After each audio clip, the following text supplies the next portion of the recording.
Hello everyone, welcome to Let's Eat Vegas, your guide to the good, the bad, and the delicious.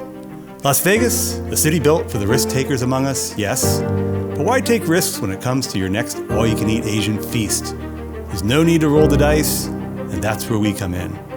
We're buffet fanatics just like you. And with my background as an award-winning chef, I don't hand out compliments unless the food earns it. If I say it's good, you can bet your last dollar on it. Today, we're hitting up 4 of the most popular all-you-can-eat Asian buffets in town, and we're ranking them from worst to best. We have a lot of ground to cover, so let's get started. All right, starting with last place, Buffet at Asia. I remember coming here years ago, and it was unforgettable for all the wrong reasons.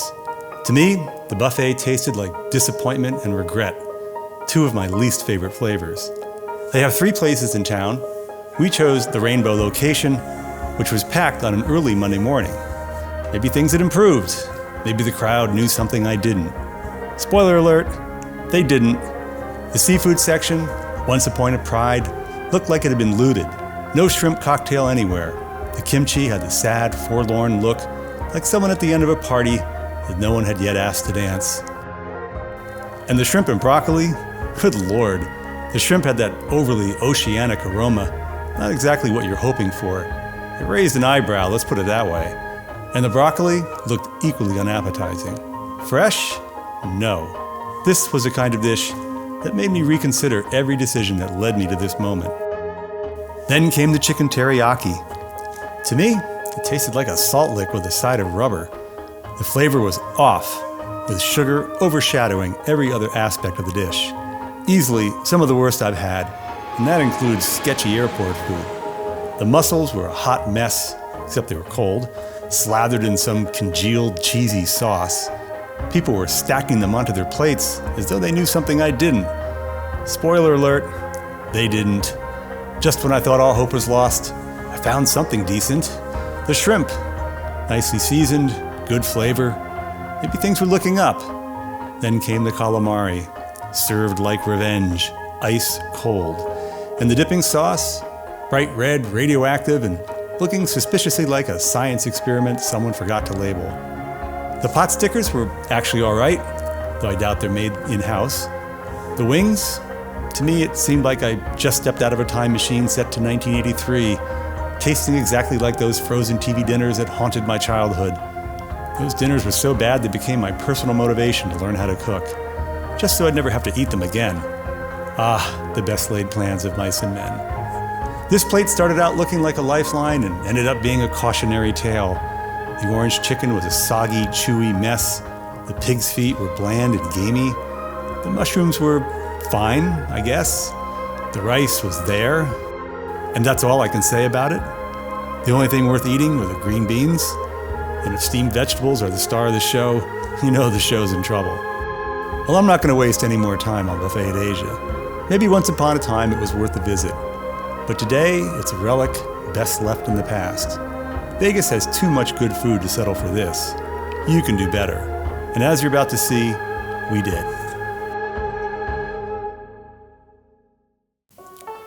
Coming in at number 3, Crazy Buffet.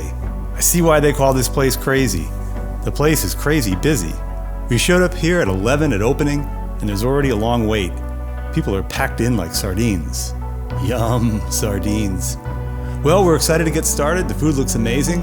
So is this place packed because of the food or the cut rate $14.99 price tag? Well, that's a mystery we intend to solve. Wow, these shrimp cocktail are really small. It's hard to tell on camera, but they're not much larger than bay shrimp, maybe twice the size. I know times are hard and food costs are rising, so many buffets are having to resort to serving smaller shrimp. They have a nice briny sweet flavor, but nothing you can't get at any other seafood buffet in town. The cucumbers are okay, but nothing to rave about. The kimchi, really good. A bold, spicy, robust flavor. Tastes scratch-made. The honey shrimp have a good flavor, but they're tough and rubbery and are difficult to chew. It's a good thing I have strong teeth. The fried fantail shrimp are pretty tasty. They're the same frozen ones you get at every buffet and every bar restaurant here in Vegas. The whole shell-on salt and pepper shrimp seem to be the belle of the ball. I see people lining up for them, and almost every table has plates piled high to the sky full of these crustaceans. They're meant to be eaten whole, but you can peel them if you like. They're very flavorful, fresh tasting with lots of garlic, and jalapenos give them a good amount of spice. The cheesy mussels are extremely gamey tasting with an off-putting fishy taste. The crab rangoon? Well, I hated it. If I were to write home about it, it would be to warn them not to eat it. The pot sticker is a nice pork filling. Wontons are not scratch made, but overall it's a pretty solid little dumpling. The chicken skewer, well, let's just say it's not the worst thing I've ever eaten, but that being said, it's just barely passable. The fried chicken wings, they don't make them. They taste like a low-grade Swanson's TV dinner version of wings. The plantains, sweet and delicious, and definitely a delight. This is a dish you'll see at every Chinese buffet, and it can be delicious. The wontons are meant for the soup next to it, but what the heck. So, the clams. While lacking a touch of salt, it's pretty good. Nice amount of garlic, well seasoned, good flavor, but not the cream of the crop. There's nothing so far that's going to bring me back to this buffet. But let's keep trying. This wonton, it's a mess. It's very soggy, and the filling is void of any flavor whatsoever. The soup is good. It needs a little salt, but let's face it, there needs to be more than hot and sour soup at a buffet to bring you back, no matter the low price. While this plate may look delicious, I assure you there's nothing on it that is. In fact, none of it is worth the calories. The Mongolian pork is so sweet, I may have to reassess those strong teeth I mentioned earlier. The mushroom chicken felt like it missed the memo on flavor. One note, overcooked, and totally forgettable. The shrimp dish may look yummy, but it's fishy, and the shrimp have the texture of rubber. The Chinese food here, very forgettable. The salmon, while beautiful, is fishy and overdone. Some of the worst salmon I've eaten in quite some time. I'm not going to waste any more of your time on this buffet. Crazy Buffet is crazy busy, crazy cheap, but unfortunately, I found the food to be crazy bad. So I guess we solved the mystery from earlier. Seems to me this place is packed not due to the food, but to the cut rate price. Better than Buffet at Asia, yes, but let's put both of them in the rearview mirror and move on to greener pastures. According to YouTube, only 20% of those watching right now are subscribed. Subscribing is free, and it greatly helps this channel grow and allow us to bring you more reviews. So please, take a moment to subscribe, become a member, or buy us a cup of coffee using the link below. We'd really appreciate it. We stumbled on our second place buffet, China Star, purely by accident. The plan was to review a different restaurant down the street, but they were closed due to a plumbing problem. Lost in unfamiliar territory, we just drove, hoping to land somewhere that wasn't a candidate for kitchen nightmares. That's when we saw it. China Star.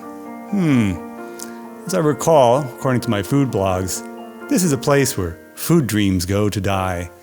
And this location in North Vegas is sandwiched between a Home Depot and a Goodwill office. Hardly the location one expects to find excellent food, and so all my inner alarm bells were ringing loudly. But we've been driving a while now, getting really hungry, and when you're starving, what sounds better than an all-you-can-eat buffet? But before diving in head first, we still hesitated. Let's peek inside, we thought. If it looks like a crime scene, we'll bounce. Before we could even turn around, a guy at the buffet, Jordan, in the midst of shoveling a mountain of food onto his plate, sensed our hesitation and decided to give us a review. Oh, you should try it. They've got a new chef. I eat here all the time. And somehow, that sold us. Against all odds, we stayed. And thank God we did. This place, total shocker. At $15.99, $12.99 for seniors, not only is it dirt cheap for an all-you-can-eat lunch, but it's actually, brace yourselves, good. Obviously, if you were to compare any given item here with a heavy-hitting Chinatown restaurant that charges per plate, China Star isn't going to hold up. But for an all-you-can-eat buffet, this place is surprisingly tasty and well worth the price of admission. The staff is sweet as can be, the vibe, the total hidden gem energy to it. The new owners and chef deserve serious props. They didn't just freshen up the menu, They pulled off a full-blown resurrection. Don't believe me? Check their Yelp page. It's practically glowing now with 4s and 5s everywhere. Even the way the food comes out has character. Through this tiny, old-school pass-through window, like something out of a 1950s diner, or if you're old enough to remember, Madame Wu's back in Hollywood. Oddly charming. As for the food, plenty of hits, very few misses. Egg foo young lovers, you hit the jackpot. Not only does China Star still make it, but they do it right. In fact, if they only served egg foo young, I'd still come back. It's that good. I'm usually hesitant to try soups at these low-cost, all-you-can-eat buffets. However, the hot and sour is rich, tangy, and perfect once you hit it with a splash of their house-made chili oil. And I couldn't resist creating my own little monster. I scooped a few wontons from the wonton soup and added them to the hot and sour. The result was a Frankensteinish bowl of spicy, savory, soupy magic. The shumai, flavor bombs. The garlicky pork filling tastes like someone's grandma actually cared. And the crab rangoon? Well, not Michelin level, but way better than they have any right to be for this price point. The wings are sticky, tender, and dangerously addictive. The chicken skewers bring a subtle teriyaki sweetness that just works. And the orange chicken? Somehow crispy and saucy in all the right ways. The mushroom shrimp delivers a savory punch that'll keep you reaching for more. And on weekends, they bring out the big guns, crab legs, oysters, and a seafood spread for just $2 more. That's an incredible deal. Bottom line, China Star went from cautionary tale to the comeback kid. It's proof that with the right people in the kitchen, even the biggest culinary train wreck can turn into a hidden gem. If you're after cheap, tasty, all-you-can-eat Chinese, this is your spot. Okay, the moment you've all been waiting for. Drum roll, please. Coming in at first place, the cream of the crop, the king of the sea food, the crest of the wave, and my new favorite Asian buffet, Imperial Sushi and Seafood Buffet. This place puts out quite a spread. It's clean and comfortable. I'm totally impressed, and I think you will be as well. The lunch option is $28.99 for adults, $25.99 for those over 65. The dinner option is $46.99 and $42.99 respectively. On weekdays, both the lunch and dinner options are available, but on weekends, only the dinner option is available. These Honey Walnut Shrimp, minus the walnuts, are absolutely outstanding. Look at them, large, plump, and perfectly tender, with that signature delectable sweetness. They taste as if they were just caught. Although unlikely here in the middle of the desert, still, the freshness is undeniable. The secret to getting it right lies in the batter, and they've nailed it, with the right amount of fluffy, crunchy coating from the perfect ratio of egg to starch. The breading is airy and crisp, letting the shrimp shine. I could eat 100 of these.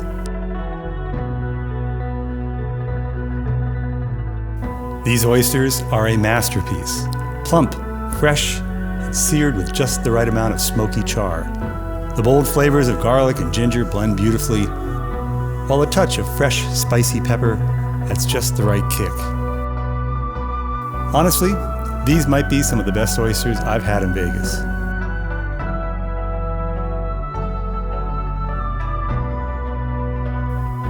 Though this version is a little smaller, these giant shrimp remind me very much of the ones I love so much at the Wicked Spoon Buffet. It's my favorite dish there, and I like it so much, I'd go for this dish alone. Well, here, it's a close second. They're meant to be eaten, shells and all, just like a soft-shell crab, but if you'd rather, they're not that difficult to peel. The garlic and salt and pepper flavor infuses the whole shrimp down to its very core. I can get lost in this dish. It's one of my all-time favorites when done right, and this is done right.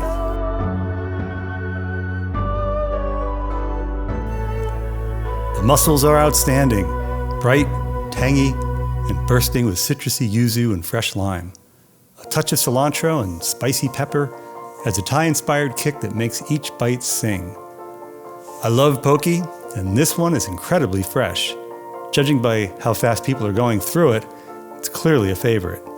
Unlike at some buffets where poke sits and loses its vibrancy, this one is in constant demand. The tuna is top tier, dressed in a velvety aioli, fresh fish roe, and with a sriracha kick that enhances its natural sweetness. And, speaking of tuna, this sashimi is as fresh as it gets. Its electric pink hue is almost as vibrant as fresh-cut watermelon. It needs nothing more than a drizzle of soy sauce. Pure perfection. This buffet offers several types of crab, including deep fries Cantonese style. But here we have it in its purest form, cold, steamed, and incredibly sweet. The shells crack open effortlessly, a sign they haven't been over-frozen. If you're a crab lover, you'll be glad you found this buffet.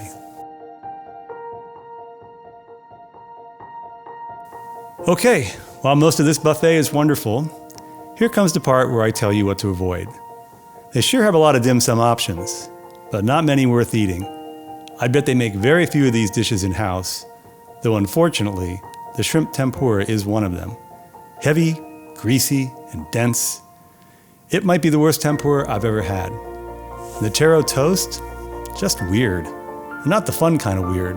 More like, why does it taste like that weird? I love taro, but this dish did it no favors. The hargao? Surprisingly good, but again, I doubt they made them. The crab rangoon, on the other hand, was an insult. A slap in the face. Stale, tasteless, and downright sad. The pork bun was solid, with a flavor that reminded me of the ones you'd find in Hawaii. But let's be real, I'm not hitting a buffet for pre-made, mass-produced food, and that's how I felt about the dim sum here. They served Cantonese lobster here, which had me curious. I'd heard mixed opinions, so I had to find out for myself. And I'm thrilled to say, it's fantastic. This isn't your typical buffet lobster that's bland, forgettable, and sparse. The Cantonese-style preparation elevates it into something far more exciting, bursting with bold, aromatic flavors.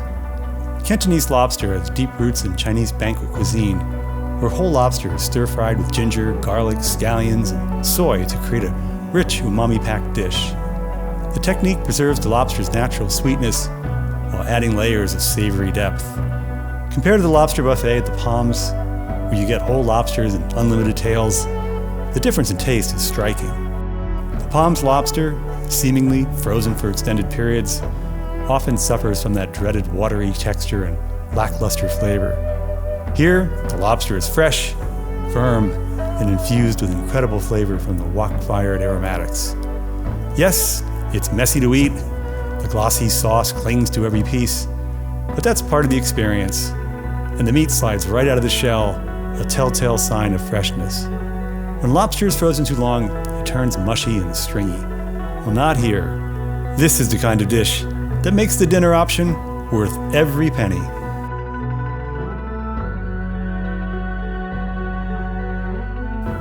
I have to admit, I normally skip sushi at these all-you-can-eat buffets, but the word sushi is in the name, and these rolls were so vibrant, I couldn't resist. They're unlabeled, so bear with me as I'll be doing a fair amount of educated guessing. First up, what looks like a crispy tempura battered roll with spicy salmon and cream cheese. Smooth, rich, delicious. Next, a classic combo of tempura shrimp, imitation crab, and avocado. Not my favorite since I'm not too big on fake crab. But now we're talking. Spicy tuna, topped with fresh tuna, bold and flavorful. But wait, this one might be even better. A fiery, sriracha spiced tuna roll, finished with briny fish roe. Yum, and definitely my favorite. All in all, quite a good offering of sushi. I guess with that in its name, it's to be expected. But I've had such bad luck with sushi at these all-you-can-eat buffets. This was a perfect example of what they call surprise and delight. As you all know by now, when it comes to desserts, I get as excited as a child on All Hallows Eve. So desserts, they're a big deal for me. Well, these are some of the worst desserts I've ever tasted, buffet or not. I would recommend not saving room for them. Go have some more lobster, crab, or honey walnut bronze. They do have fresh fruit if you must have something sweet.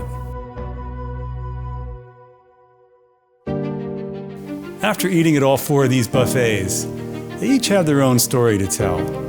Buffet at Asia is the one buffet we'd happily forget. From tired, bland food to dishes that felt like they'd given up on life, it's a reminder that cheap isn't always worth it. Crazy Buffet feels stuck somewhere between its past glory days and the present. It's affordable, and there are still a few decent bites here and there, but the energy is low, and you can tell they're not putting in the same effort they used to. China Star was the biggest surprise, a place with a rough past that somehow pulled off one of the best comeback stories we've seen. This is a reminder that a place can be cheap and decent at the same time. And then finally, Imperial Sushi and Seafood Buffet plays in a different league. It's clean, modern, filled with pride. The dishes, well, most are standouts. Others should be left out of the building. The seafood offerings, especially the lobster, grilled oysters, crab, and honey walnut shrimp, are top tier and well worth the visit. The poke and sashimi are impressively fresh, and the Korean short ribs deliver an irresistible umami punch. Even the sushi was surprisingly good. The soups and desserts, however, a disaster, and the dim sum, mostly forgettable. If you're a seafood lover, though, this place is worth checking out, and I highly recommend it. Would I come back? Well, I already have, and it was every bit as good as the first time, and I'm already planning my next trip. Maybe you'll see us there, and as always, make sure to tell them Let's Eat Vegas sent you. This would be a good time to hit the notifications bell so you get a reminder when the next review becomes available. And of course, it's always a good time to like, subscribe, comment, or share. It's free to do so, and it helps us to grow and to bring you more reviews. Until we eat again, bon appetit!